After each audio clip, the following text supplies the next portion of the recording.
Hello, my good people. How are you doing today? Yes, today as we keep on educating each other.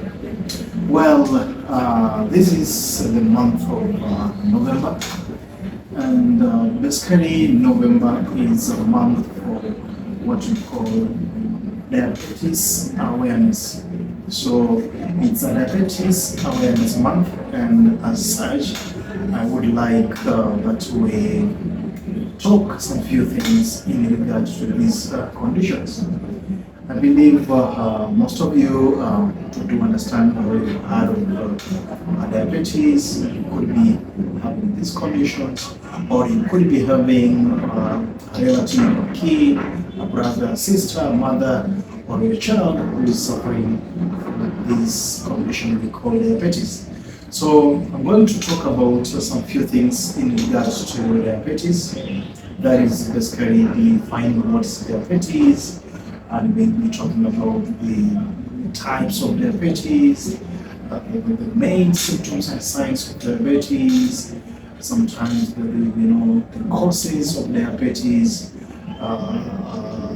the risk factors, how it's diagnosed, some of the complications of diabetes and management, and most importantly, the preventive measures for this condition. So, welcome and let's talk about these conditions, right? So, basically, when we talk about diabetes, basically we need to know what exactly is diabetes and what does it mean. So, basically, diabetes happens when there is increase or uncontrollable sugars in the body. So when the blood sugar, that is glucose, goes very high than normal, then we call that one that someone might be having diabetes. So how do sugars go high? Basically, I believe you know that the sugars are controlled in the body by it's controlled or regulated by what you call insulin. So insulin, when it's not produced enough, it may lead into sugars going high, or there is what you call resistance of the body into the insulin. So either way, it can lead into sugars going high. When the sugars are high, we call it hyperglycemia. And if the sugars goes so low, we call it hypoglycemia. So when the sugars are going high, then someone may become diabetic. So having said, or having defined what is diabetes, we may engage in what we call types. Apparently, we do have three main types of diabetes, although there are very many other types, but the main common ones are three. One is what we call type 1 diabetes, another one is called type 2 diabetes, and there is another one we call gestational diabetes, and also the fourth one, which sometimes we call pre-diabetes. I'm going to explain or rather, on each of these four types. So, type 1 is basically what we call an autoimmune disease, in which immune system attacks and destroys insulin producing cells in the pancreas. So basically, this is an autoimmune where the cells attack the insulin producing cells that is in the pancreas, leading to this type. Basically, this is a type that is common in even young people. Some people are born with it. It's also common even in adults. So that's type 1.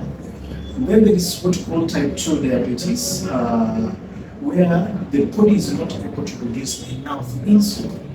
So this is most of the time it is common in adults, and sometimes some people we can call it acquired.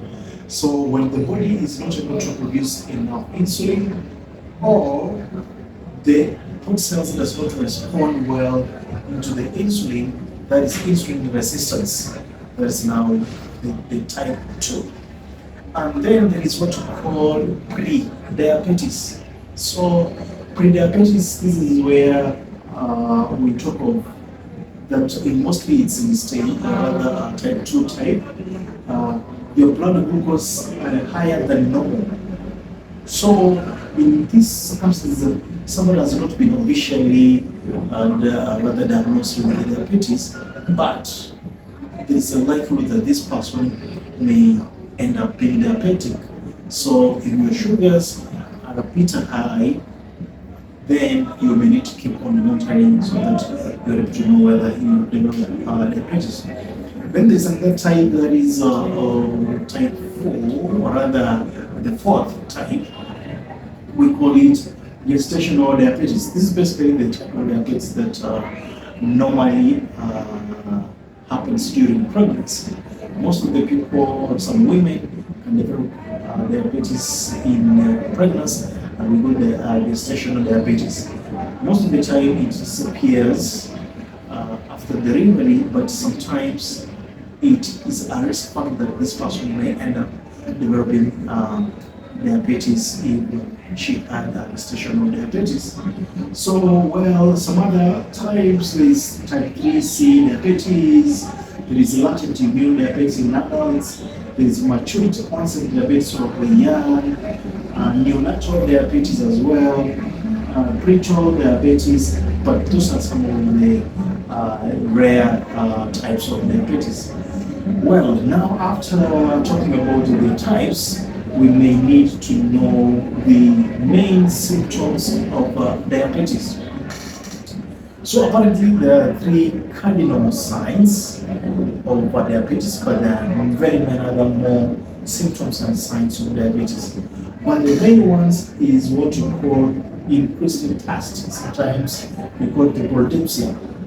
So polydipsia is where you feel thirst every after 3 minutes. So you keep on thirsty or wanting to take more water. That is one of the main signs. There is also what you call frequency urination. So if you keep on passing urine every after a few minutes, that is one of the main signs.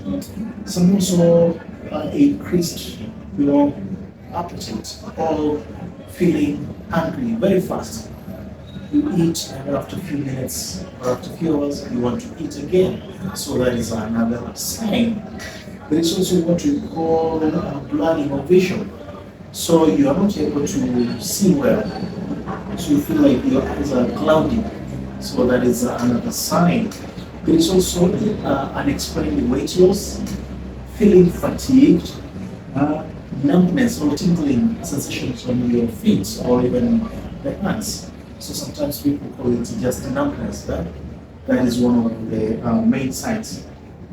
Sometimes you may have slow healing wounds or sores. So if you have a wound on your foot or on another part of the body that takes so long to heal, sometimes you have what you call diabetic foot. So diabetic wounds, if they take so long and normal to heal, then it could be that your sugars are high. So for the women, they may end up having what you call increased, or frequent UTIs, yeast infections that keep on recurring. That is some of the main symptoms. So the others, but those are the main symptoms of diabetes. So on the causes, we have already explained some of the causes in insulin resistance. We have talked about autoimmune, that is especially in type 1. Sometimes hormonal imbalance can be a risk factor for this. Pancreatic damage, especially if you happen to get some conditions like pancreatitis, people who are alcoholic end up, having liver cirrhosis and destroying their pancreas, they may end up having these kind of conditions. Sometimes there is what we call genetic mutations and a genetic predisposition. That's why you ever had that some diabetes runs in families. It's hereditary. Yeah, when maybe the mother had it, the father had it, you end up having the siblings, or rather, the children are having the same conditions. Well, we may talk about some few complications of diabetes. Basically, there are some maybe 3 or 4 main complications of diabetes. One is what we call hyposmoral, hyperglycemic state. So it's one of the complications that affect people with especially type 2 diabetes. It happens when your blood sugar levels are very high for a long period of time, leading to severe dehydration and confusion. So that is one of the main complications of diabetes. Another one is what we call DKA. It's related to the first one that we mentioned, but DKA, we call it diabetic ketoacidosis. This is where when your body doesn't have enough insulin, if your body doesn't have enough insulin, it can't use glucose for energy, so it breaks down fats instead. This process eventually releases substance called ketones. When it releases ketones, it turns your blood acidic. This causes labored breathing, what sometimes we call postnal breathing, vomiting and loss of consciousness. So basically that's one of another complications of diabetes. Another one is severe low blood sugar. Sometimes, especially for those ones who are on medications, the blood sugar may go low, as I mentioned above, what we call hypoglycemia. So it's one of the complications of diabetes. So some other long-term complications are things like coronary artery diseases, heart attack, stroke, atherosclerosis. Sometimes some people may have what we call nerve damage, neuropathy. You have people, they lose sensations in their feet, pin and needles, such kind of. Some people have what we call nephropathy, retinopathy, it destroys the retina, the optical nerves. Some people end up getting blind, right? So skin infections, some people having, especially men, end up having what you call sexual dysfunctions, erectile impotence or erectile dysfunctions. Yeah, those are some of the problems. So diagnosis. How do we diagnose diabetes, be it type 1 or type 2, or gestational diabetes? This is what we call random blood sugar. This is where, random blood sugar is where blood sugar is measured or taken anytime, right? So you may walk into hospital anytime, you have your blood sugar checked, and you find it's high. That is what we call random blood sugar. Then there is what you call fasting blood sugar. This is the one which we normally advise that it's taken especially early in the morning, or 8 hours from the time you took your last meal.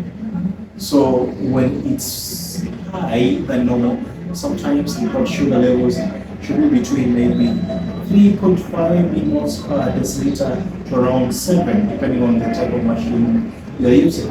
So if it goes beyond there, then it could be diabetic. There's also another test we call HbA1c or AIC test. So this HbA1c is basically looks at how has been the blood sugar for the last 2 to 3 months. It's one of the main tests that we do. There are some other tests, the likes of glucose tolerance test, that also can be done. Well, how do we manage diabetes? Apparently, diabetes is managed depending on the type. We do have what we call oral hypoglycemics, that is the oral medications, blood monitoring sugars in terms of what you eat, dieting, and all that. There are those ones who may need insulin injections as another way of managing diabetes. And then also we have talked about exercises, dieting, and weight loss, blood pressure control, cholesterol, and all that. And lastly, now we want to check on the preventive measures. This is the most important part. Prevention of diabetes, especially type 2. Well, when we talk about preventive measures, these are the how you modify some of the risk factors that may have led to someone having diabetes. One of the ways to prevent diabetes is what we call eating a healthy diet, right? So, proper dieting, especially if you're diabetic, we always advise that you see a nutritionist to give you what you call a meal plan on how to take care of your diet. There is also getting physically active. That is exercise, we already mentioned that. So sometimes redundant lifestyle, a sedentary lifestyle is one of the risk factors for diabetes. So doing exercises, it can help in prevention of diabetes. Work to achieve a weight that is healthy for you. That is, we are obese or overweight. You could be obese class 1, class 2, you could be overweight. So check on your weight and manage to a healthy weight. Manage your stress. If you are stressful, sometimes stress can lead into high blood sugars. Limit alcohol intake for those ones who are alcoholics. Also, get adequate sleep. Have enough sleep. Sometimes some people get deprived of sleep, maybe it from work and other factors. So quit smoking for those ones who are smokers, and take medications as prescribed by your doctor or as advised. So basically, that's the literal way we talk about diabetes. There's much we can be able to talk, but basically that's the overview of diabetes, both of the types that we have talked. Right? So towards this end, I want to say thank you so much for listening, watching, and thank you for keeping on, supporting my health talk show today.